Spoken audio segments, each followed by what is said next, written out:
네, 이성대 뉴스 썰기 시작해 보겠습니다. 네, 오늘 준비한 재료 바로 이겁니다. 예, 2030 세대 결합론으로 가는 게 맞다. 윤핵관들까지도. 그래서 지금 사실상 이준석 노선이 수용이 된 겁니다. 일단 당분간은 이준석 없는 이준석 노선으로 가고 있는 거죠, 지금. 자, 이준석 없는 이준석 노선. 자, 오늘 국민의힘 의총에서 이준석 당대표가 거치 논의를 이뤄지는 듯 긴박한 상황입니다. 정작 선대위는 이준석 노선을 견지한다고 했는데 정말 듣고 보니까 이준석 없는 이준석 노선, 홍철 없는 홍철팀 뭐 이런 느낌이에요. 뭐 누구나가 다 그렇게 생각할 수 있을 것 같아요. 이준석 없는데 비로소 이준석 대표의 주장대로 간다. 좀 모순적인 상황이죠. 네, 저희 예전에는 안고 없는 찐빵 뭐 이런 느낌이었는데 안고는 바른 표현이 아니죠. 아 그런가? 요새는 이제 홍철 없는 홍철팀이라고 얘기를 많이 하더라고요. 네네네, MZ 맞습니다. 세대들은. 네. 자, 일단 하태경 의원 이야기 들어보겠습니다. 그전에는 반문 빅텐트 아무나 다 모으는, 그래서 2030 굉장히 싫어하는 사람들까지도 모으는 이런 전략을 쓰다가 지금은 세대 결합론으로 바뀌었다, 후보가. 그래서 2030 우선하는 전략으로 바뀌었기 때문에 그 말은 이준석 노선을 수용한 거기 때문에. 그런데 저희가 짚어볼게. 하태경 의원이 이준석 당대표와 가까운 인사라서 혹시 본인의 기대를 저렇게 말한 걸 수도 있잖아요. 그리고 당장 어제 윤 후보가 청년 행사를 불참하고 그 스피커폰으로 이제 전화 통화를 해서 인사를 해서 상당한 논란이 되기도 했었잖아요. 네, 뭐 말씀하신 김에 어제 선대위 개편한 뒤에 첫 청년 행사였는데 참석자들은 오기를 기랬지만 말씀하신 것처럼 스피커폰으로만 인사해서 논란이 있었습니다. 잠깐 보고 가시죠. 청년위원님들께서 정말 내가 윤석열을 사랑한다. 그걸 알면서 이준석을 내치냐? 예? 후보님은 대체 언제 나와서 답변하시는 건가요? 스피커폰 통해서 여러분들에게 인사드리겠습니다. 자, 새해 복 많이 받으세요, 여러분들. 윤석열 이 캠페인은 우리 청년들과 함께 하는 것입니다. 예, 우리 다 같이 뜁시다. 예, 감사합니다. 박수. 아직도 정신 못 차렸네.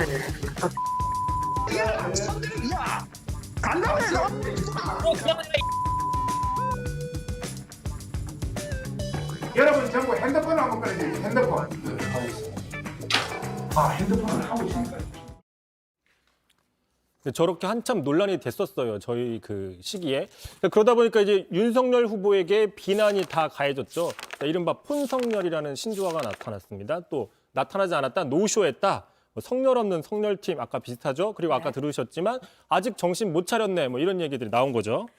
그러니까 윤 후보가 근데 알고 보니 원래 불참이었고 주최한 선대위 측에서 잘못 공지한 거라는 얘기를 들었습니다. 후보 입장에서는 좀 난감했을 것 같은데 문제는 논란을 수습하는 과정에서 더 큰 논란이 일었다면서요? 네, 그렇습니다. 반발하는 그 청년들이 알고 보니 뭐 이준석 계열이었다 또는 민주당 계열이 들어왔다 이렇게 좀 주장을 한 거예요, 해명을. 자, 그렇다고 하면은 바꿔 얘기하면 윤 후보를 지지하는 어떤 순수한 지지층이 아니었다 이렇게 해명을 한 거죠. 네. 게다가 이 행사를 주재했던 박성중 의원 같은 경우에는 이준석 대표가 계속 사보타주, 그러니까 태업을 하고 있다 보니까 자신이 나서서 젊은 층들과 소통을 계획했다. 사실상 이준석 대표 책임론을 또 돌린 거예요. 자, 그러자 이준석 대표가 어제 자신의 SNS에 이렇게 올린 겁니다. 자, 행사 중에 이준석 계열 청년이 들어왔다는 말은 도대체 어떻게 이해해야 되는 거냐? 진짜 환멸을 느낀다.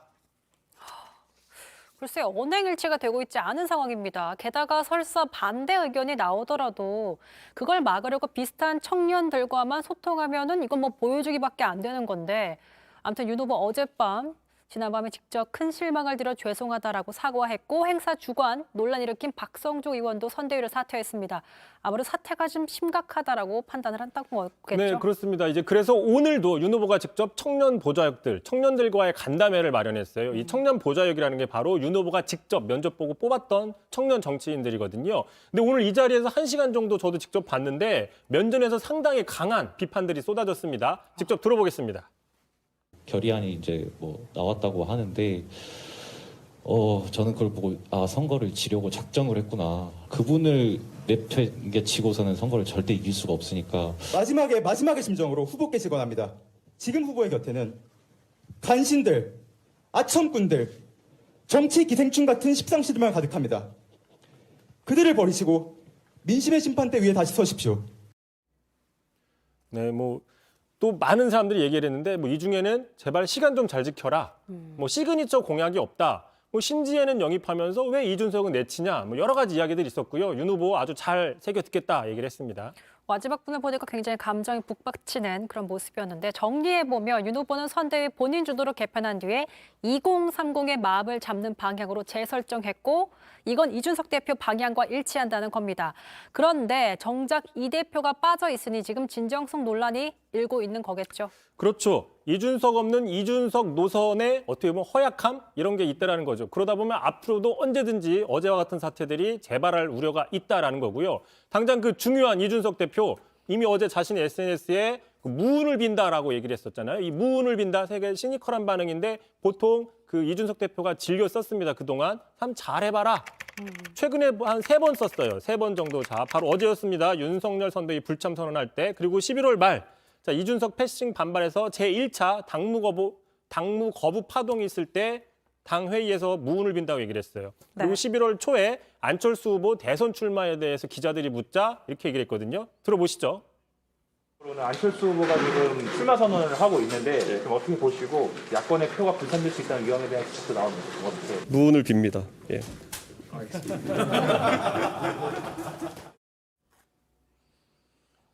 그러니까 뭐 윤석열 후보의 행보를 그 시절에는 안철수 후보급으로 얘기를 하는 거 아니냐 뭐 이렇게 볼 수도 있는 측면이 있죠. 그런 측면도 있군요. 자, 오늘 어쨌든 사퇴를 촉구하는 국민의힘 의원들에게 30분 동안 연설을 했고 글쎄요. 결과가 좀 어떻게 될지 좀 지켜봐야겠지만 이준석 노선을 차용했지만 정작 국민의힘은 이 대표와 이별을 준비하는 모습이었습니다. 봉합될지 정말로 이별로 갈지는 지켜봐야겠습니다.